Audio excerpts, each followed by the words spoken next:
මම මේ ඉන්නේ ශ්‍රී ලංකාවේ විශිෂ්ටතම ලී කැටයම් තියෙන දේවාලයේ. මේ තමයි ඇම්බැක්කේ දේවාලය. මේක හදලා තියෙන්නේ ගම්පල යුගයේ තුන්වන වික්‍රමබාහු රජතුමා විසින් කතරගම දෙවියන් උදෙසා. අපි යම් බලන්න ඇම්බැක්කේ දේවාලයේ ඇතුළත විස්තර.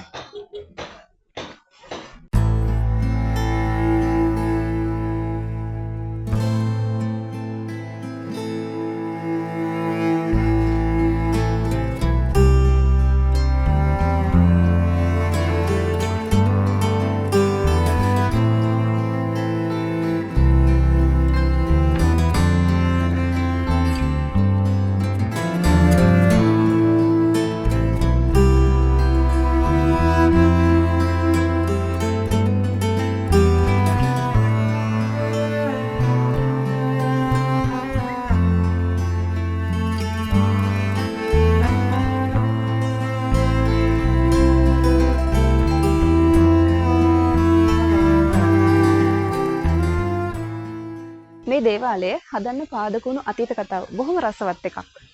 ඒ කාලේ නුවර රංගම කියන ප්‍රදේශයේ රාජකීය බෙරවයන්ෙක් ඉඳලා තියෙනවා. මේ රාජකීය බෙරවයන්නට සුව කළ නොහැකි කුෂ්ඨ රෝගයක් හැදිලා තියෙනවා.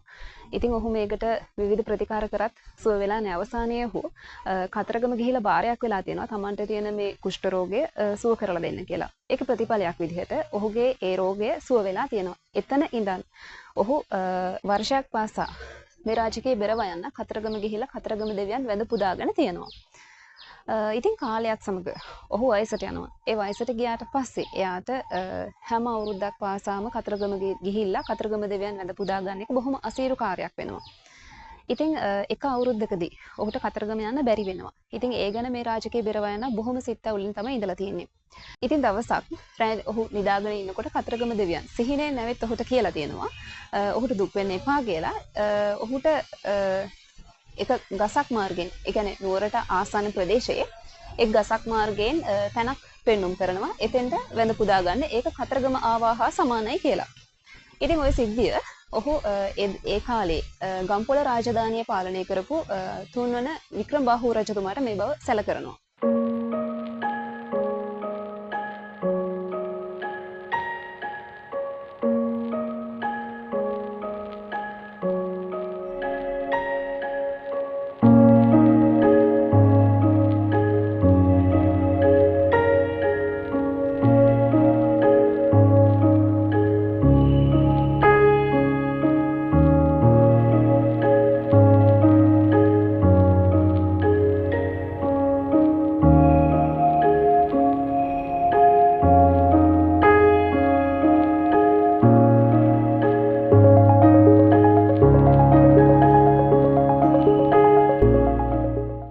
වර්තමානයේ මේ ඇම්බැක්කේ දේවාලය පිහිටලා තියෙන තැන අතීතයේ තිබිලා තියෙන්නේ තුන්වන වික්‍රමබාහු රජතුමාගේ බිසවගේ, ඒ කියන්නේ සෙන්කද බිසවගේ මල්වත්තක්. ඒ කියන්නේ මල්යායක්.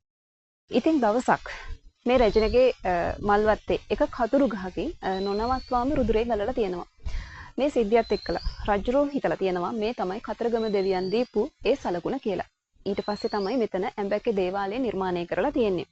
ඉතින් 14 වෙනි සියවසේ ඉඳන් අද දක්වාම මේ ඇම්බැක්කේ දේවාලය පැවැත්වෙනවා. ඒ වගේම මේක ඓතිහාසික වශයෙන් බොහොම සුවිශාල වටිනාකමක් තියෙන බොහොම සුන්දර ස්ථානයක් විදිහට හඳුන්වන්න පුළුවන්.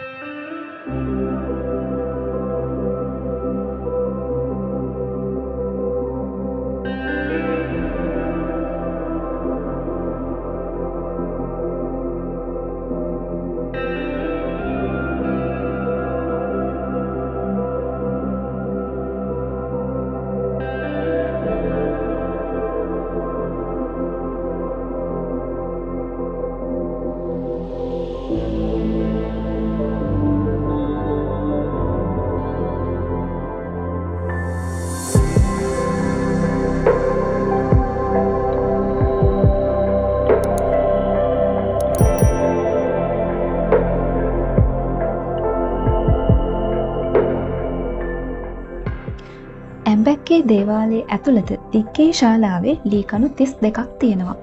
ඒ වගේම එක කණුවක ලී කැටයම් 4 ගානේ කැටයම් 128ක් තියෙනවා. වාහල්කඩ මණ්ඩපය කණු 10ක් තියෙනවා. ඒ කණුවල තියෙන 4 කොටුවලත් සියුම් කැටයක් තියෙනවා. මේ කැටයම් වල ජන ජීවිතයට සම්බන්ධ කැටයම් පවා තියෙනවා. ඒ කියන්නේ රබන් වයන්නා, නලඟන, අසරුවා, හේවායා, මල්ලවපුර වගේ ජන ජීවිතයට සම්බන්ධ කැටයම් මේවායේ අඹලා තියෙනවා.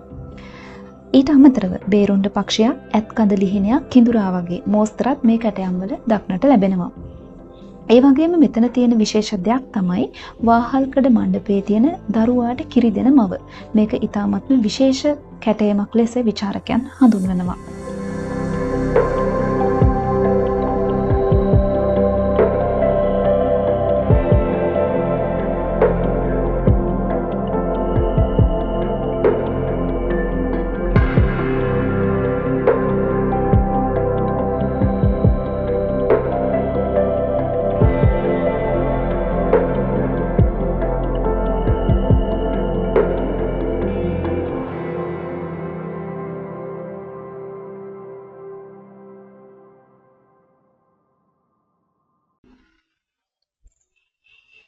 මේ බලන්න මේ නිර්මාණ කොච්චර සියුම්ව නිර්මාණය කරලා තියෙනවද කියලා.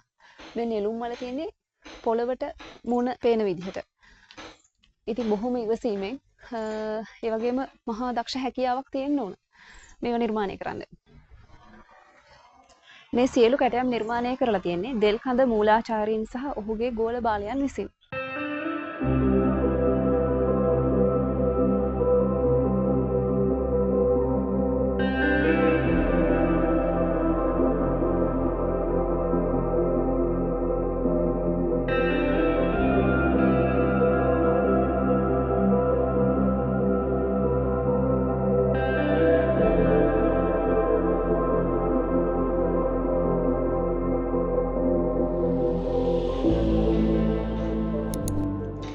ඉතින් මේ වගේ ඉතිහාසයේ තවත් රසවත් තැන් හොයාගෙන අපි ඉදිරියට යන්න බලාපොරොත්තු වෙනවා.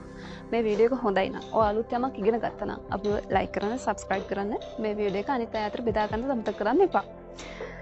ඉතින් එහෙනම් අදට අපි සමුගන්නවා. ගිහින් එන්න. ඔබට සුබ දවසක්.